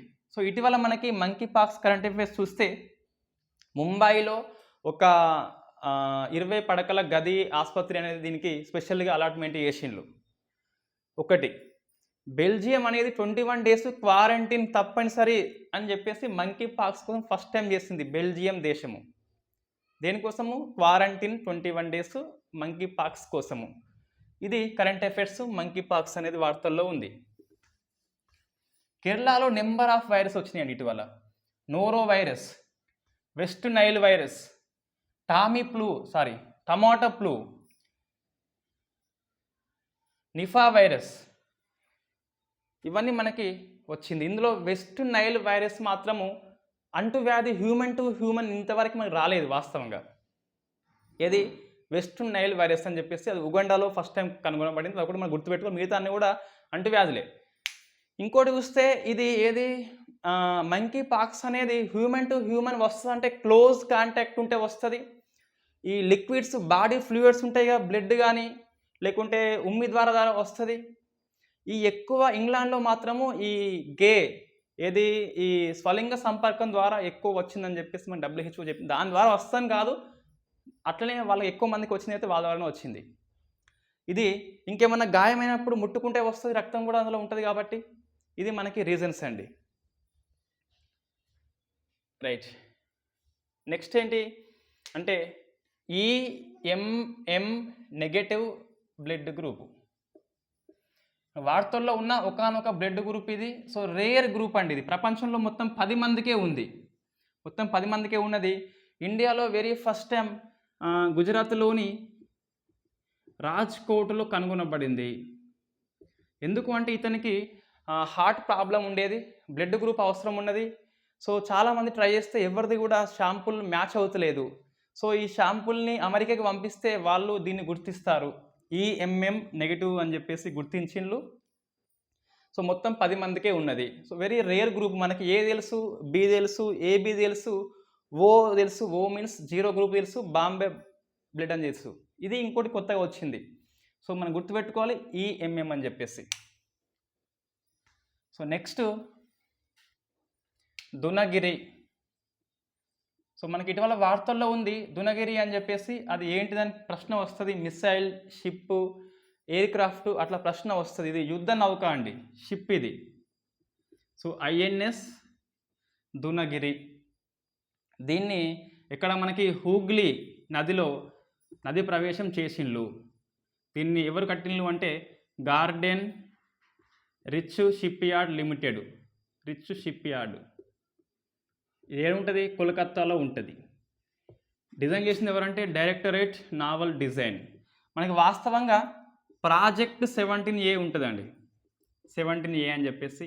ఇందులో ఇటీవల మే మాసంలో మన రాజ్నాథ్ సింగ్ ముంబైలో ఉదయగిరి, గుర్తున్నదా ఇది, ఉదయగిరి అండ్ సూరత్, ఈ 2 నౌకలని జలప్రవేశం చేస్తాడు ముంబైలో మే మాసంలో. నేను కరెంట్ అఫైర్స్ ఇక అన్నీ రాస్తున్నా, 1 or 2 కొన్ని పీడిఎఫ్ ఫైల్ ఇస్తున్న ఫ్యాక్ట్ బిట్ అని చెప్పేసి ఈజీ చదువుకోవచ్చు అని. అందులో ఉంటుంది చూడండి, ఇది మే 17th మే 18th ఆ ప్రాంతంలో ఉంటుంది. సో ఉదయగిరి, సూరత్ ఇవి 2 కూడా ఇండియన్ నావల్ షిప్లే. ముంబైలో జలప్రవేశము నిర్మించింది ఎవరంటే సో ముజగావ్ డాక్. ఇది Mazagon dock shipyard limited ముంబైలో ఉంటుంది. ఇది ఈ ఉదయగిరి ఉన్ను ఇది ఏది దునగిరి, ఇవి 2 కూడా ప్రాజెక్ట్ 17A 17 ఆల్ఫాలో భాగంగా నిర్మించిండ్లు. ఈ సూరత్ మాత్రము ప్రాజెక్టు 15Bలో భాగంగా నిర్మించిండ్లు. ఈ 3టిని డిజైన్ చేసింది ఎవరంటే డైరెక్టరేట్ నావల్ డిజైన్. ఇది మాత్రము నిర్మించింది garden reach ship yard limited. ఇవి 2 కూడా ముజగావ్ డాకు. ఉదయగిరి, దునగిరి అనేవి 2 17A ప్రాజెక్టు ఆల్ఫా, 15B అండి. ప్రశ్న వస్తుంది మనకి, ఉదయగిరి అనేది ఏపీలో ఒక మౌంటైన్ పేరు. ఇది మనకి ఉత్తరాఖండ్లో ఒక మౌంటైన్ పేరు, పెట్టిండ్లు. ఇది ఏంటి అంటే తెలుసు మనకి, సూరత్ మీన్స్ ఒక పట్టణం, ఇక్కడ గుజరాత్లో ఒక పట్టణం పేరు అది. ఈ అన్ని నిర్మాణం చేసింది ఎవరంటే డైరెక్టరేట్ నావల్ డిజైన్, అంటే డిజైన్ చేసింది. నిర్మించింది ఎవరు అంటే గార్డెన్ రిచ్ యార్డ్, ఇక్కడనేమో మజ్గావ్ డాక్ అని చెప్పేసి. ముంబై ఇదేమో కోల్కత్తా అండి. సో మనకి దునగిరి వార్తల్లో ఉంది, ఉదయగిరి మే మాసంలో వార్తల్లో ఉంది, ఇది మనకి వార్తల్లో ఉంది సూరత్ అని చెప్పేసి. మనకు ఇది తెలుసు, పేపర్లో వచ్చింది, ఈరోజు వచ్చింది. ఇది మరి ఎట్లా తెలుస్తుంది అంటే మనం చదివి ఉంటే తెలుస్తుంది, చదవకుండా ఇవి ఎట్లా గుర్తుకొస్తాయండి, అట్లా గుర్తుకు రావు. ఇట్లా మనకి ఎటువంటి సైట్ ఎటువంటిది ఇట్లా ఉండదు. ఇది ఇచ్చే site there is no site అట్లా. సో మనకి చదివి ఉంటే గుర్తుకొస్తుంది ఆటోమేటిక్గా. నువ్వు ఉదయగిరి చదువుతున్నావు, ఎస్ ఇండియన్ నావల్ షిప్ అంటున్నావు, 17A అంటున్నావు, ఇంతకుముందు చదివి ఉన్నావు మే మాసం కరెంట్ అఫైర్స్, 17A తెలుసు నీకు, ఉదయగిరి తెలుసు, ఇంకే ఇబ్బంది ఏమున్నది, రైట్. కరెంట్ అఫైర్స్ అనేది వారం రోజులు అయినాక గత వారం, ఇది 2 వారాలు అయినాక 2 వారాలు, అది 1 monthకి కనీసం ఒక 2 months బ్యాక్ చదవకుంటే ఎవరికి గుర్తుండవు, రైట్. గుర్తుండాలి అంటే ఒకసారి చూడకుండా పేపర్ మీద రాస్తే ఎక్కువసేపు ఎక్కువ సార్లు గుర్తుంటుంది. నెక్స్ట్ ఏంటి అంటే సో బెల్గోరాడ్ అని చెప్పేసి వార్తల్లో ఉంది. దీనికి టెక్నికల్ పేరు వచ్చేసి K329 అండి. సో బెల్గోరాడ్ K329 అని చెప్పేసి ఇది రష్యా యొక్క సబ్మెరైన్. సో సబ్మెరైన్ అంటే ఏంటిది అంటే జలంతర్గామి, జలం లోపల, అంతర్గామి అంటే లోపల, సో జలం లోపల ఇది పోతుంది. ఇది స్పెషల్ ఏంటి అంటే ఇది ప్రపంచంలోనే అత్యంత పొడవైన జలంతర్గామి, 603 అడుగులు. నేను 604 అని చదువుకుంటున్నా, ఇంతే ఉంది, బట్ ఇంత చదువుదాం మనం, ఈజీగా గుర్తుంటుంది. ఎందుకంటే దీని బరువు ఎంత అంటే 24,000 టన్స్, కిలోలు కాదు టన్స్, ఇది 24,000 టన్స్ ఇది, రైట్. ఇంత బరువు ఉంటుంది, ఇంత పొడవు ఉంటుంది. ప్రపంచంలో అత్యంత పొడవైన అత్యంత బరువైన జలంతర్గామి ఏంటిదంటే బెల్గోరాడ్ అని చెప్పేసి గుర్తుపెట్టుకోవాలి. ఇది రష్యా అండి, రష్యా, రైట్. ఇది అణు జలంతర్గామి అంటాం, అంటే వారు హెడ్ని మోసుకపోతుంది, లోపల డ్రోన్స్ కూడా మోసుకపోతుంది.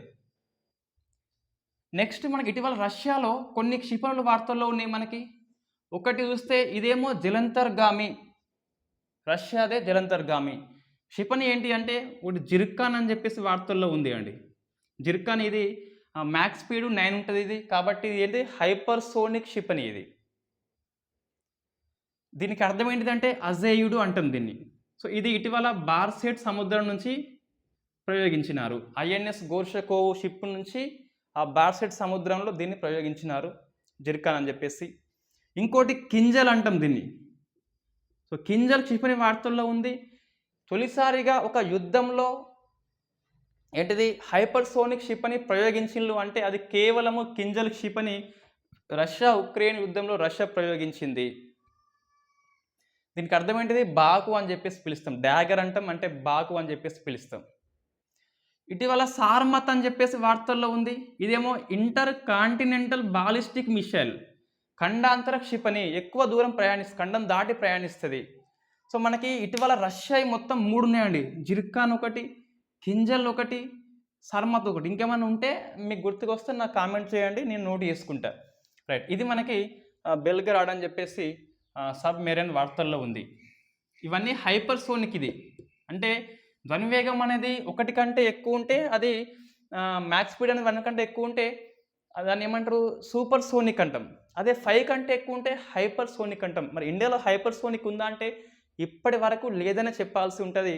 సూపర్ సోనిక్ ఉన్నది బ్రహ్మోస్ అని చెప్పేసి. కానీ ఇంకా ఇప్పుడే మనకి బ్రహ్మోస్ని ఎక్స్టెండ్ చేస్తున్నారు ఇంకా, ఇది హైపర్ సోనిక్గా.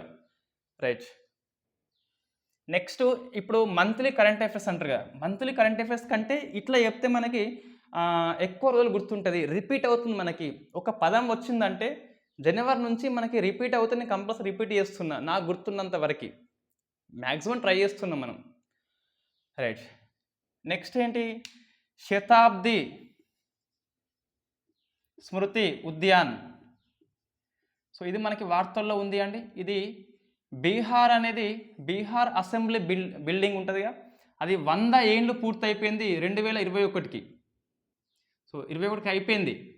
అప్పుడు శంకుస్థాపన చేసిండు మన రాష్ట్రపతి రామ్నాథ్ కోవింద్.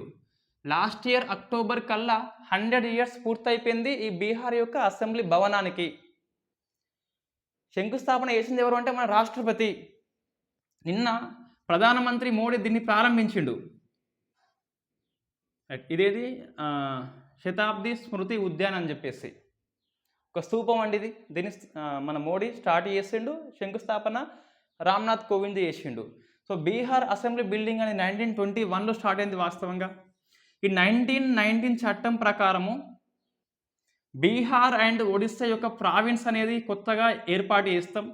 కాబట్టి అప్పటి గవర్నర్ సత్యేంద్రనాథ్ సిన్హా ఇతను ఈ బిల్డింగ్ అనేది అది ప్రారంభిస్తాడు. అప్పుడు 21లో సత్యేంద్రనాథ్ సిన్హా బీహార్ యొక్క గవర్నర్ అప్పుడు. ఇది మనం గుర్తుపెట్టుకోవాలి 21లో. సో 100 ఇయర్స్ పూర్తయిపోయింది. ఇటీవల బాంబే సమాచార్ 200 ఇయర్స్ అయిపోయింది. ఫర్దుంజీ అని చెప్పేసి దాని సంపాదకుడు. అగ్రదూత్ అనేది కనక్సేన్ అది 50 ఇయర్స్ అయిపోయింది. అట్లా మనకి వార్తల్లో ఉన్న పేపర్స్ అని చెప్పేసి 50 ఇయర్స్. ఇక్రిసాట్ 50 ఇయర్స్ అయిపోయింది. National commission for women 30 years అయిపోయింది. అట్లా ఇట్లా వచ్చినప్పుడు అన్నీ మనకు గుర్తుకు రావాల్సి ఉంటుంది. రైట్, నెక్స్ట్ ఇది పెద్ద ఇంపార్టెంట్ కాదు. సో యూటిలిటీ లాంచ్ ఇది ఏంటిదంటే ఈ సుప్రీంకోర్టు ఆవరణలో కొంతమంది లాయర్స్ ఉంటారుగా, లాయర్స్ దగ్గర కొన్ని కేసులు ఉంటాయిగా, వాళ్ళు కూర్చొని మాట్లాడుకునేందుకు ఒక ప్రాంగణం అండి. దీన్ని మన ఎన్వి రమణ ఇంట్రెస్ట్ తీసుకొని దీన్ని లాంచ్ చేసిండు. సో యూటిలిటీ లాంచ్ అంటే ఏంటంటే ఒక బిల్డింగ్ ఉంటుంది, సుప్రీంకోర్టు ముంగట ఉంటుంది, ప్రాంగణంలో ఉంటుంది. ఈ కక్షిదారులు లాయర్లు కలిసి సమావేశం పెట్టుకోవచ్చు. ఎన్వి రమణ వచ్చినప్పటి నుంచి న్యాయమూర్తుల నియామకం పెరిగింది. ఇటీవల ఫాస్టర్ అని చెప్పేసి ఈ బెయిల్స్ ఉత్తర్వులు కానీ ఇటీవల సుప్రీంకోర్టు యొక్క ఆర్డర్స్ ఫాస్ట్గా వెళ్లేందుకు ఇటువంటి స్కీమ్ తీసుకొచ్చిండు ఎలక్ట్రానిక్లో, ఫాస్ట్ అండ్ క్లోజ్ అని చెప్పేసి. ఇది యూటిలిటీ లాంచ్. ఇది ఎవరి కోసం అంటే ఓన్లీ లాయర్స్ కోసము, వాళ్ళ కేసెస్ మీటింగ్లో పెట్టుకొని మాట్లాడేందుకు.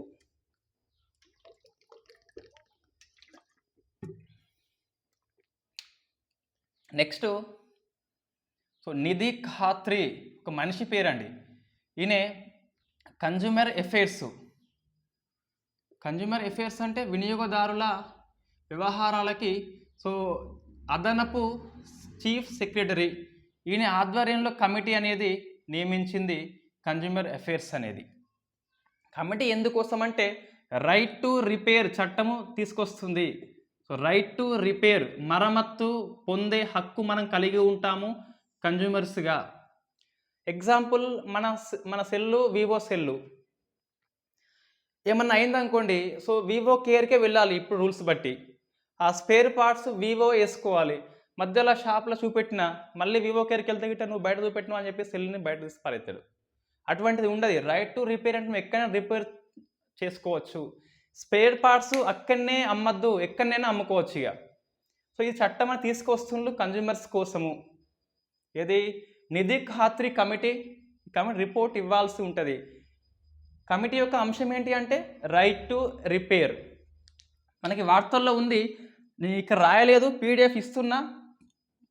So right to work from home అని చెప్పేసి ఈరోజు సాక్షి పేపర్లో మనకు వచ్చింది, ఈరోజు పేపర్లో వచ్చింది. So right to work from home అని చెప్పేసి ఏంటిది నెదర్లాండ్ దేశం అనేది చేసింది. సో అది మనం గుర్తుపెట్టుకోవాలి. అంటే ఇంటి నుంచే పని చేయవచ్చు, నీకు హక్కు ఉంది. కాకుంటే కంపెనీ గిట్ట దీన్ని ఒప్పుకోకుంటే కారణాలు చెప్పాల్సి ఉంటుంది. నెదర్లాండ్కి మనకి 75 years అయిపోయిందండి డిప్లొమాటిక్ రిలేషన్స్ స్టార్ట్ అయ్యి. సో అది మనకు వార్తల్లో ఉంది, ఒకటి గుర్తుపెట్టుకోవాలి. So right to repair committee ఏంటి అంటే Nidhi Khatri, consumer affairs additional chief secretary అతను.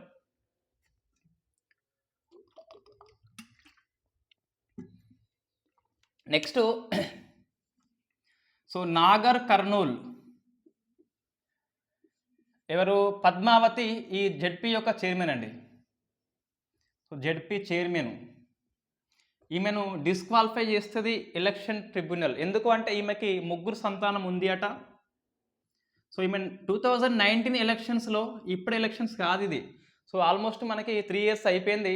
సో ఈ లోకల్ బాడీ ఎలక్షన్స్లో జెడ్పీ ఎలక్షన్స్లో ఈమె 3 members అని కాకుండా 2 members అని చెప్పేసి ఆ ఎన్నికల అఫిడవిట్లో తప్పుగా చూపెడుతుంది. ఇప్పుడు ప్రూఫ్ అయింది. సో ఈమెను డిస్క్వాలిఫై చేస్తుంది. 3 మనకు ఉండొద్దు స్థానిక సంస్థ ఎన్నికల్లో. వాస్తవంగా ఈమెకి 2+1 అట. ఫస్ట్ ట్విన్స్ అట, నెక్స్ట్ 1 అట. ఇవన్నీ దాచిపెట్టేసేది. అరే ఓట్ల కోసం దాస్తావమ్మా. నెక్స్ట్ 1+2 ఉండొచ్చు మళ్ళీ, అంటే రెండవ కాన్పు ట్విన్స్ అయితే గిట్ట ఈమె ఎలిజిబులే వాస్తవంగా. రైట్. ఇక్కడ మనకి ఏది పంచాయతీరాజ్ యాక్ట్ అనేది మన ఇండియాలో ఉమ్మడి ఏపీలో 1994 May 30న అమల్లోకి వస్తుంది. ఒక 1 year టైం ఇచ్చిండ్రు. అంటే 1 year టైం ఎందుకంటే అరే అప్పటికే వీళ్ళు కొంచెం ప్రెగ్నెన్సీ అయి ఉండొచ్చు కాబట్టి థర్డ్ బాబో వస్తారు కదా, అట్లా కాకుండా 1 year టైం ఇచ్చింది వీళ్ళు చట్టం అనేది. 1995 May 30 నుంచి 3వ బిడ్డ కంటే వాళ్ళు నాట్ ఎలిజిబుల్. 3వ బిడ్డ కంటే ఎప్పటి నుంచి 95 May 30 నుంచి, 94 నుంచి కాదండి. ఎందుకంటే 1 year టైం ఇచ్చిందట వాళ్ళు.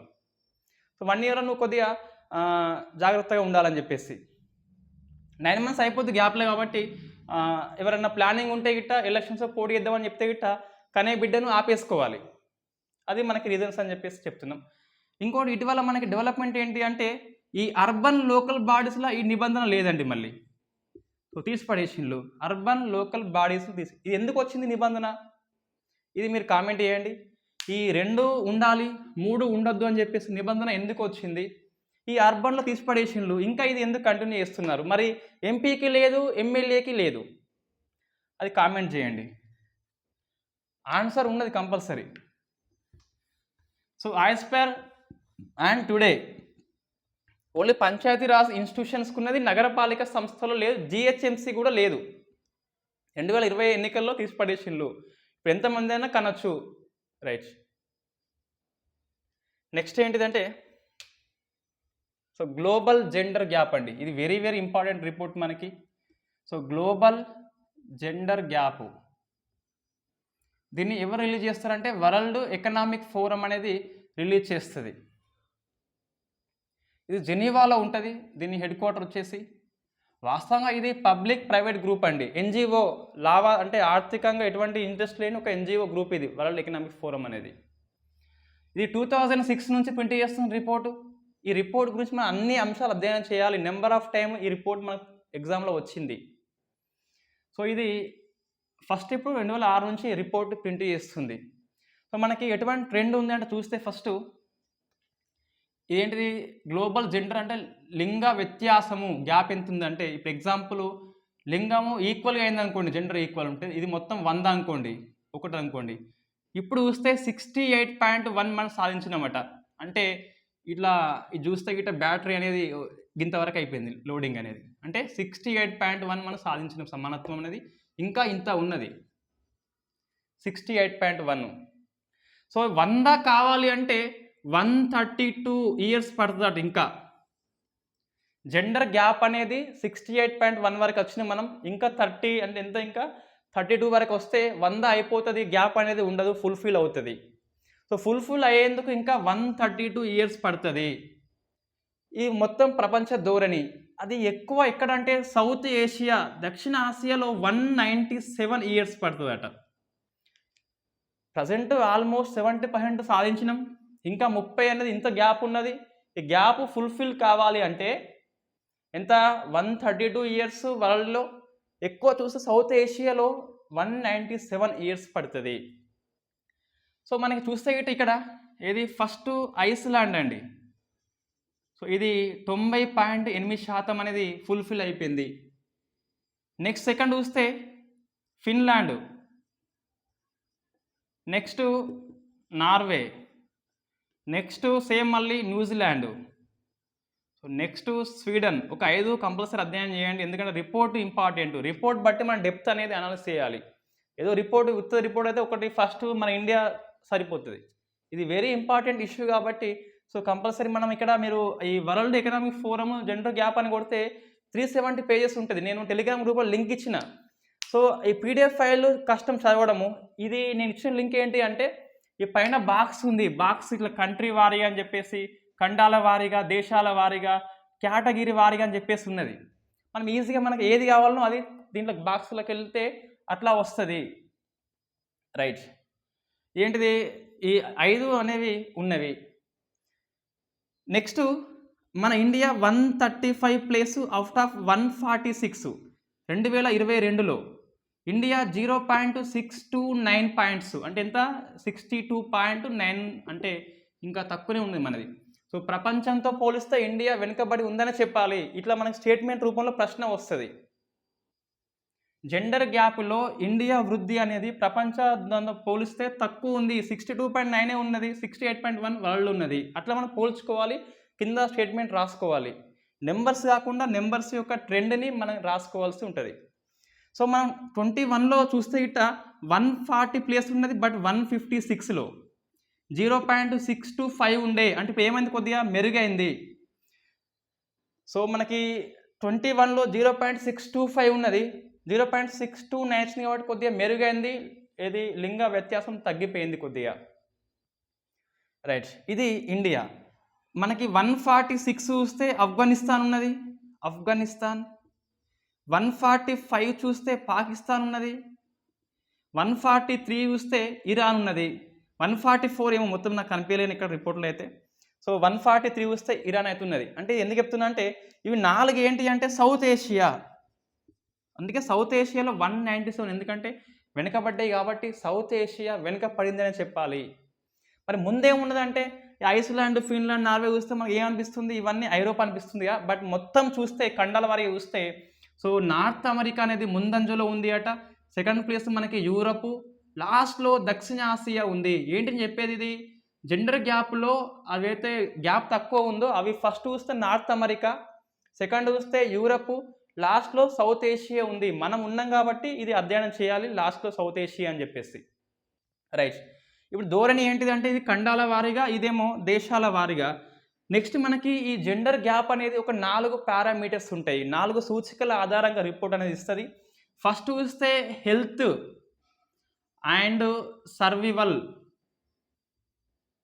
సెకండ్ చూస్తే ఎడ్యుకేషనల్ అటైన్మెంట్ అంటే విద్యా సాధన, సో ఎడ్యుకేషనల్ అటైన్మెంటు. 3 చూస్తే ఎకనామిక్ పార్టిసిపేషన్ అంటే ఆర్థికంలో ఈ మహిళల భాగస్వామ్యము. Economic participation and opportunity, job అవకాశాలు ఎలా ఉన్నాయి మహిళలకి. ఫోర్త్ చూస్తే ఇంకేమున్నది, హెల్త్ వచ్చింది, educational, political. Yes, political empowerment అని చెప్పేసి రాజకీయ సాధికారిత, అంటే మంత్రి పదవుల్లో లేదా ఎంపీలలో, ఎమ్మెల్యే, శాసనసభలో మహిళల యొక్క సభ్యత్వం గురించి చెప్తుంది. మనకి ఇవి 4 అనేవి ఎప్పుడు ఇవే ఉంటే ఇక ర్యాంక్స్ అనేది మారుతూ ఉంటుంది. కానీ రైట్, మన ఇండియా యొక్క ర్యాంక్ అనేది 4లలో మనం చూసుకోవాలి కంపల్సరీ. హెల్త్ ఏరియా చూస్తే ఇండియాలో వరస్ట్ అండి ఇక. సో 146 ప్లేస్ ఉన్నది, 146 ప్లేస్ ఉన్నది, వరస్ట్ లాస్ట్లో ఉంది. ఇట్లా చెప్తే మనము యాంటీ గవర్నమెంట్ కాదు, ఇక్కడ మన రిపోర్ట్ని చదువుతున్నాము. There is no propaganda. మన బిహైండ్, మన వెనుకలు ఏముంటుంది అంటే కంటెంట్ ఉంటుంది. మన కంటెంట్ బట్టి మనం మాట్లాడుతాం తప్పించి ఎటువంటి ప్రొపగండా అనేది మనం ప్రచారం చేయము. రైట్, 146 అనేది వరస్ట్ కండిషన్ ఉంది health condition India as per WEF report ప్రకారం మహిళలకు చూస్తే ఇట. నెక్స్ట్ విద్య పరంగా చూస్తే 107 ఉన్నదండి. ఎకనామీ పరంగా చూస్తే 143 ఉంది అవుట్ ఆఫ్ 146లో. సో పొలిటికల్ పరంగా చూస్తే ఉన్నంతలో 45 ఉంది కాబట్టి ఇదే చాలా మెరుగు. ర్యాంక్స్ గుర్తుపెట్టుకోవాలి. సో 146 హెల్త్ కండిషన్ వరస్ట్ అంటే 146, అట్లా మనం ఈజీగా గుర్తుపెట్టుకోవచ్చు. విద్యాపరంగా చూస్తే 107 ఉన్నది. ఎకనామీ పరంగా చూస్తే 143, అంటే ఎకనామీ అందరికి ఇష్టమే కాబట్టి 143 లవ్ సింబల్ కాబట్టి, ఐ లవ్ యూ కాబట్టి, సో ఆర్థికంగా అట్లా మనం గుర్తుపెట్టుకోవచ్చు. పొలిటికల్ పరంగా వస్తే 48 అయితే ఉంది మొత్తం మీద. ఈ 4లలో ప్రపంచంతో పోలిస్తే ఈ 48 కొద్దిగా మనకి మెరుగ్గా ఉంది ప్రపంచ సగటుతో పోలిస్తే. అయితే ఈ గత ఇయర్తో పోలిస్తే ఇవి అని అంటే ఓన్లీ ఎకనామీ ఒక్కటే పెరిగిందండి. చెప్పేది ఇవి ర్యాంక్స్ బట్టి పొలిటికల్ మంచిగా ఉంది, కానీ గత ఇయర్తో స్కోర్ పరంగా ఇప్పుడు ఏమైంది, ఇది 0.625 కాస్త 629 అయింది కదా. ఇట్లా స్కోర్ పరంగా చూస్తే ఎకనామీ అనేది పెరిగింది, హెల్త్ అనేది సేమ్ స్కోరే ఉన్నది, మిగతా 2 తగ్గినాయి. పొలిటికల్ స్కోర్ తగ్గింది, విద్య తగ్గింది. గతంతో పోలిస్తే స్కోర్ తగ్గింది, ర్యాంక్ వేరే, స్కోర్ వేరే. స్కోర్ బట్టి ర్యాంక్ వస్తుంది. ఎంత అంటే మన నెంబరింగ్ అనేది ఇక్కడ అవసరం లేదు. సో హెల్త్ అనేది అట్లనే ఉన్నది స్కోరు, ఎకనామీ పెరిగింది, ఎడ్యుకేషన్ తగ్గింది, పొలిటికల్ తగ్గింది. ఇంకా మనకు కొన్ని ట్రెండ్ అధ్యయనం చేయాలి. ఇప్పుడు ఏది ఈ ఈ ఇయర్లో కొత్తగా వచ్చిన దేశం ఏంటిదంటే కోరమోసా అని చెప్పేసి ఏమి ఉన్నది మొత్తం మీద. సో ఇది మనకి కొత్తగా వచ్చిన దేశం అండి. ఈ పొలిటికల్ చూస్తే గిట్ట ఈ మహిళల యొక్క భాగస్వామ్యం అనేది రాజకీయంగా ఎక్కువ ఉన్న దేశం ఏంటిదంటే రువాండా. ఇది ఎప్పటి నుంచి ఇదే ఉంటుందండి, ఆఫ్రికాలో రువాండా. అచ్చా ఓకే, మనకి ఇక్కడ టాప్ 10 కంట్రీస్లలో మనకి రువాండా ఉంది అండ్ నమీబియా అని చెప్పేసి ఉన్నదండి. సో నమీబియా అని చెప్పేసి ఇది ఆఫ్రికా కంట్రీస్ అయినప్పటికీ కూడా సహారా ఆఫ్రికా దేశాలు ఇవి 2 కూడా టాప్ 10లో ఉన్నాయి. ఇన్ఫ్యాక్ట్ రువాండా 6th ప్లేస్లో ఉంది. సో ఆఫ్రికన్ కంట్రీస్ మహిళలకు సమానమైన రైట్స్ అనేవి ఇస్తున్నాయని చెప్పాలి. కొన్ని దేశాలు మాత్రమే మనకి ఇస్తున్నాయి. సో ఇదేంటి ఇది కోమరోసా అండి. ఇది సో కోమరోసా అని చెప్పేసి ఇది తొలిసారిగా ర్యాంకింగ్లో వచ్చింది. మన ప్రశ్న మనకు వస్తుంది, ఎట్లా తెలుస్తుంది అంటే మనకి ట్రెండ్ అక్కడ చూస్తే దేశాల జాబితాలో చూస్తే వాళ్ళే ఎక్స్ప్లెయిన్ చేసిండ్రు ఈజీగా. మీరు ఇంత పెద్ద రిపోర్ట్ చదవాలి అంటే ఈ గూగుల్ ట్రాన్స్లేషన్ అనే యాప్ ఉంటుంది, ఆ తెలుగులో వస్తే అదంతా తెలుగులో వస్తుంది, ఈజీగా మనం చదువుకోవచ్చు. రైట్, నేను ఆన్లైన్ పేపర్ అనేది అట్లనే చదువుతాను, హిందీ పేపర్ కానీ ఇండియన్ ఎక్స్ప్రెస్ కానీ, ఇంగ్లీష్ వీక్ కాబట్టి. సో నెక్స్ట్ ఏంటి అంటే ఏది ఇంకా చెప్తున్నాం మనం. సో కోమరోస్ వచ్చింది కొత్తగా. రువాండా అనేది మహిళల యొక్క ఎంపీలు ఎక్కువ ఉంటే ఈ మంత్రి పదవి ఎక్కువ ఉన్నది మహిళలకు చూస్తే గిట్ట నికరాగ్వా. సో నికరాగ్వా అని చెప్పేసి ఇవన్నీ అవసరం అంటే ఇండియా ర్యాంక్ సరిపోదు అంటే సరిపోదు. ఈ పొలిటికల్ యొక్క ఎంపవర్మెంట్ అనేది మనకు ప్రశ్న వచ్చింది, రువాండా వచ్చింది ఇంతకుముందు. ఇది మహిళా ఎంపీలు ఎక్కువ ఉన్న కంట్రీ, మహిళా మంత్రులు ఎక్కువ ఉన్న కంట్రీ నికరాగ్వా అని చెప్పేసి చెప్తున్నాం. ఇది మనకి జెండర్ గ్యాప్ రిపోర్ట్ ఫుల్గా. నీకు ఇంతకంటే ఎక్కువ అవసరం లేదు. ఇక ఇండియా ర్యాంక్ చెప్పమంటే అట్లా గుర్తుపెట్టుకోవాలి. ఇదేమో ఓవరాల్ ర్యాంక్. ఇది కొత్తగా వచ్చిన దేశం ఏంటి, మహిళా రాజకీయ భాగస్వామ్యం ఉన్నది ఎక్కువ ఏంటిది అది. సో ఫస్ట్ 5 కంట్రీస్ ఏంటి, లాస్ట్ 2 కంట్రీస్ ఏంటి అని చెప్పేసి ఇట్లా మనం గుర్తుపెట్టుకోవాలి. సో ఇది జెండర్ గ్యాప్ రిపోర్ట్ అండి. 2006లో ఫస్ట్ ప్రింట్ చేస్తుంది.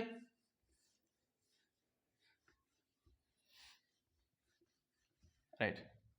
నెక్స్ట్ వెరీ ఇంపార్టెంట్, మనకి అంతర్జాతీయ వేదిక మీద కొత్త గ్రూప్ వచ్చింది. సో I2 అండ్ U2 అని చెప్పేసి. ఏంటిది అంటే ఇక్కడ I2 అంటే ఇండియా, ఫస్ట్ అయితే ఇండియా ఉన్నది. ఇంకో I అంటే ఇజ్రాయిల్ ఉన్నది. ఇంకో U అంటే USA ఉంది. ఇంకో U అంటే UAE ఉన్నది.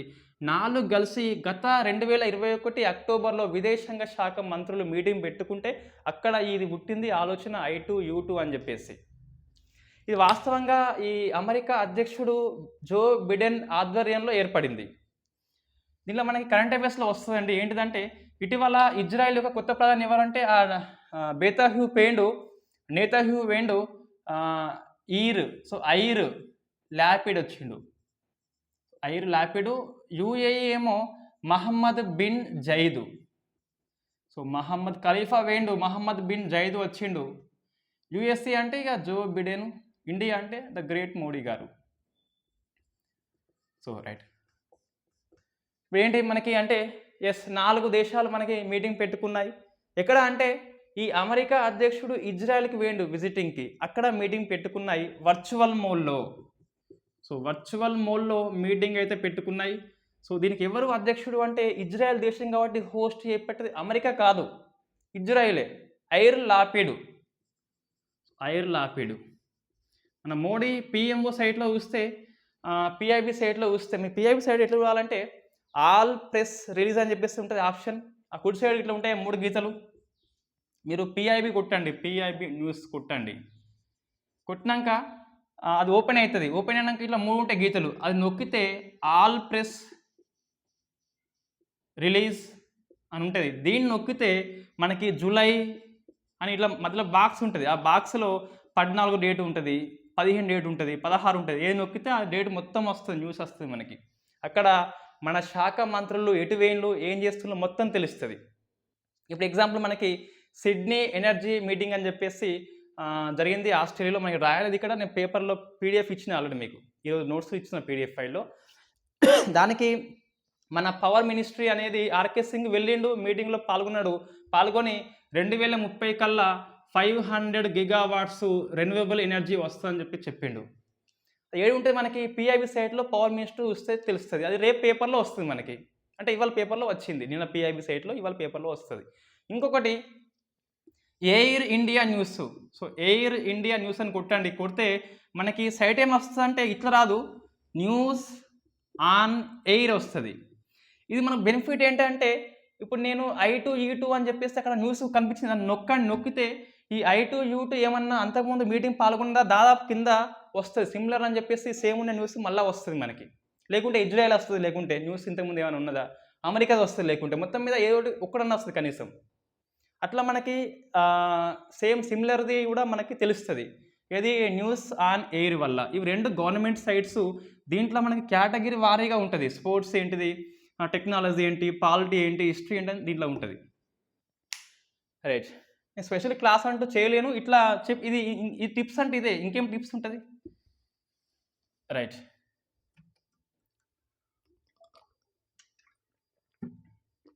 బట్ ట్రై చేద్దాం ఒక క్లాస్ అయితే చేసేందుకు. ఏంటి ఇప్పుడు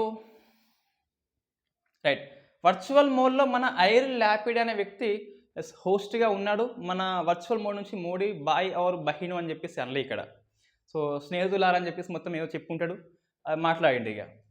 రైట్, ఇది సో వీళ్ళ లక్ష్యం ఏంటి, సో వీళ్ళ మెయిన్ ఎయిమ్ ఏంటి అంటే కొత్త గ్రూప్ కాబట్టి మనం గుర్తుపెట్టుకోవాలి 6 లక్ష్యాలు. వాస్తవంగా ఇది I2 U2 ఇది ఫేమస్ నేమ్, కానీ టెక్నికల్ ఏంటిదంటే ఇది international forum for economy cooperation. ఇది టెక్నికల్ నేమ్ అండి. ఇది ఇంటర్నేషనల్ ఫోరం అంటే అంతర్జాతీయ వేదిక అని దేనికోసము, ఎకనామిక్ కోఆపరేషన్, ఆర్థిక భాగస్వామ్యం కోసము అంతర్జాతీయ వేదిక అని చెప్పేసి దీన్ని మనం పిలుస్తున్నాం. సో 6 లక్ష్యాలు ఏమున్నాయంటే, ఒకటి వాటర్ ఉంది, నెక్స్ట్ ఫుడ్ సెక్యూరిటీ ఉన్నది. So food security, next energy ఉంది, హెల్త్ ఉంది,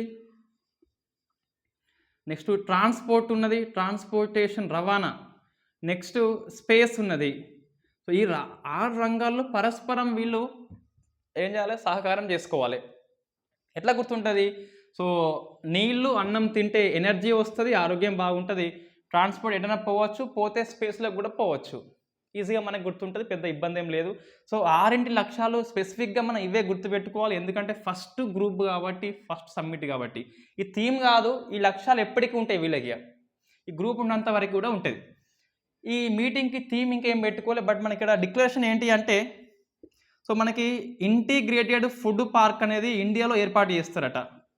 సో ఫుడ్ సెక్యూరిటీ ఉంది కదా, ఫుడ్ సెక్యూరిటీ అండ్ ఎనర్జీ, ఇవి రెండు మనకి ఇవాళ అప్డేట్ వచ్చినది. ఏంటిది, సమీకృత ఆహార పార్కులు అని చెప్పేసి ఇండియాలో ఏర్పాటు చేయాలి.